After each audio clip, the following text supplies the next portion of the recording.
no umbre no adaja had a brema kwan na no pay kase no ya de asie na me fa nkomra somdwemu na sa wonya hyenkani nko ade a uba facebook/Adom TV ya dem live on so e wo ho obetimi ahweye onobo akwasinsia aka Bismarck ono so aye krado wo hwani mo kwan semre ba mu na nyame ye na dom kwa hoden wo ha 4 years time de santima mpon wo no mo bepre tibe me na mo akwaba na bia boko de wa fade ne nye bad ya de nyame aso straight to efe na one atoye emia na wa yi lines an we cry ene efe wani gine medasi onye preko dia wani gine enti edase ma munyina akwaba ade atie de ya seda ene ese de ma awrade wono a odati se ufuo na ya no wabusa ho se Johnson de wa ufuo nyina Johnson de wo but na me enya ne wo ti se wo nya ne wa ni favor no na dom ti mo ani nje ne dida no mo ahusie ma me akua no asem eno no enti na dem sa paper fo no omda so afofie na ya kan mo na delivery mom ne adwuma na abroad so betimi free delivery easy o ahomache so ye no easy emo ayo papa was sorry 22 years so still David still emo ya dem so munti etimi sore waka eba go yenim so odofo papa bi hweye just say yen sama ye de tudwa kakra na ye dwumadi o mani je hunti no wona na ti was say wa sore da ho den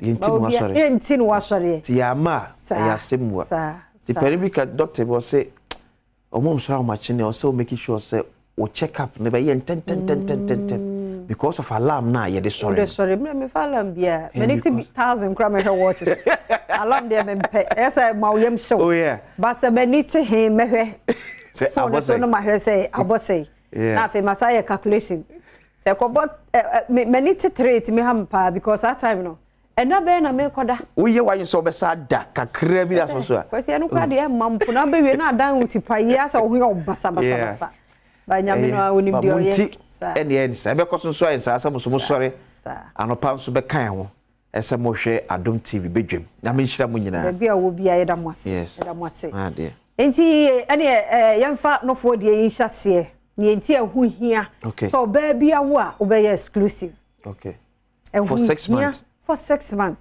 akwasi ahu hia pa me de ya na me ka say ye pen so ye me ka first one me say me do 5 months ene okoi kam ye me ho kakra bia kam ye na nka wo say those days na nka afutu sem we komtiri ma ka so kwa nka metimi aye 6 ka ko 6 over 5 years fi na say when we are nisa but still ye nyina ye 6 months na boa prevent ye free nan one ne sa nuanu konkomu nuanin feeding bottle washing mu bia ni ho exclusive no funso no a 6 months e man nsuo omo ma ye didi ye wona didi ye it is not for anything to name no so oba no we abedro sabe sam kwan mepe me de kwa ya me pese me once anytime bia me bia di na be man nsu age ama ne etumwa Você bibia ye kama. Fia magua de ko ye chere ko. Me do ko anopa music ni hwira wasi fa. Anopa de. Yes. So now there ayi doctor nu akose me anwe mojanam but wo de onya ayi nantwi a atoto obi na de gu nkwan mu a. Ye chin anwadodo na free mu. Na enkwan no onsa abedru no ya na e light. Na me pefufuo me pede eden na me pede ayese America bro hanchi ti sa e de fo minimum sa na wa hwa many fufuo ni aba me amaka ya sa abedro e ye fasting show wa say no na me da form ba enye late menum so ahem me din show na aba pepem enti no eye about time mo foforo mo afa na mo nye mesra ye e mo de obi se ma won tafo no metumi last yinyi sani awoni edi hu nkomo ono onyem twins o se ne first one na e baako otumi ye na twins no betumi medofu ubetumi sa wo kwa adwuma time aso sa wo kwa adwuma nti se ye no mu die yi bia wo express esi ho ya kire mo sa de mani nyina from midwife na on chere how I express di si wo sa wo hwe no funso ni ye kuretimi di 1 year Okay. Oh yes, we share fridge musa. It's been one year. Also share in Kwahia. And in Senia. Ni Senia wo. Cause teachings way nyina no. Enye ye na ejina kakeke wo. Eya nurse for midwife for doctor for no mo tie adwuma na se eye. Obekire odie nti anofunsu no ye ma akola ni padwie ma na beboa. Ehwe ne oba tan wudi anofunsu no kwa betimi aba. So nti menhwe program bia keke. Hwe ne oyo oba tan ya beboa. Ene mema na eduru wa na mpase chinchina mo hebo no. Eje bo no mema ni bi ne nkura na eche no fo no.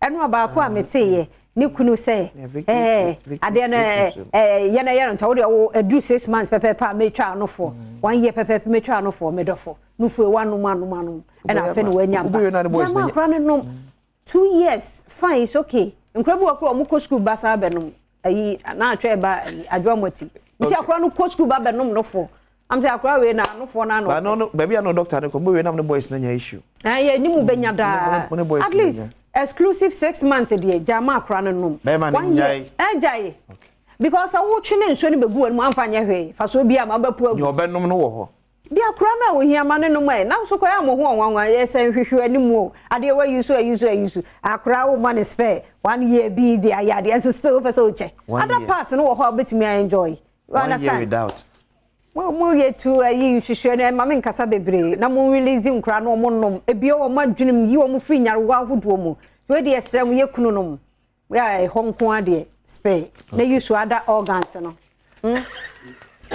Ora di machi asa topic we am ye beka mo ba kwasi we ya rohosam pa ai asam we de em sense we Ghana ha that Ghana yeah director biem kakam esu Ghana so enyam nwanwa because me anka sema me pay me de na omo ko afena omo ko we de no kwa eno munya accident enti we ye say wa ni no oba no afrim na be ma no so eprabra wo mo a free wedding reception hono on so ma wie o wedding kra o ma wie kra nti nka we na honeymoon na no ma ahase esi US on be ho na be si oh just 5 hours after walking down there you couldn't do say a 34-year-old bride has tragically died after she was hit by an alleged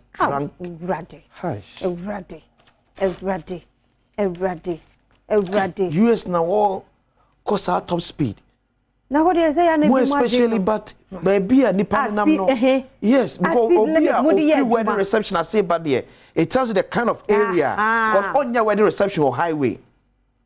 So we reception on a free hole. Yeah. And then be a baby on my drone no. A highway so but wa boro wa be kumo bi wa obi yere papa bi 34 years.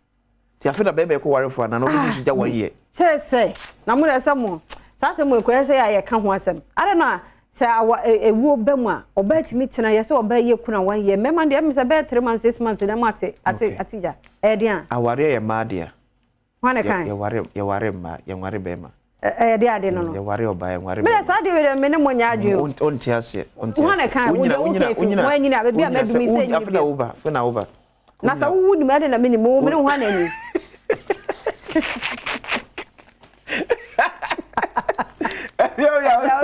Very crusade. Oh, no, yeah, okay, yeah. Enti Attorney General say Yenjeli Ora Atusian. So want to me 20 million Ghana cedi na ma amino. And NDC will convert National Cathedral into hospital when voted in power. Enti chairman so na akase ho asem The new crusade guide abakata enso eniem. Your intellectual prowess, leadership style beyond compare. Tepama hine extols Dr. Ya Osei Edichum, installs him in Kosua hine. Offering Pop Watkins tells IMCIM already under probe, Office of Special Prosecutor, and I can say. Court throws out suit against Homos Construction. NPP Greater Accra Regional Secretary leads thugs to attack party supporters. EPA boss appeals to Chief Imam to lead environmental safety crusade. Nilai Tomakpe Yarende family appoint new head. New crusading guide. Daily guide. Science labs improve. STEM education. Parliament approved 6 loans.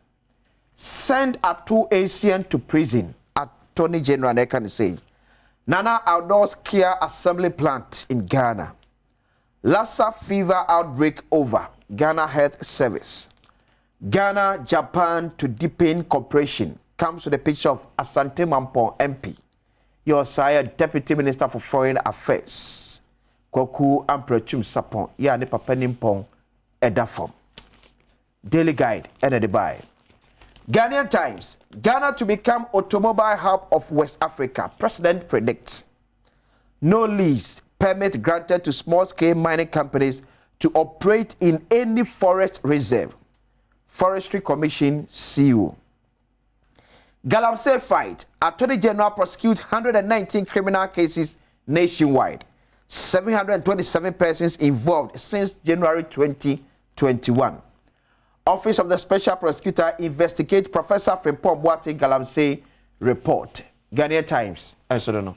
Tienya no soy na yemfe ensianemre no ekọ nti yenkwa di agudie mo ensem etoa so ye wie pe mamboatma ede ahosepe ebeba afi nkomo bi wachire yebedi na afi pensem mu nso atoa so ede amon asemi di kanso ho hya no so se no so ebeba yeda sepa afia amankwa tamaklo ene akwasi ensia eda se kwaba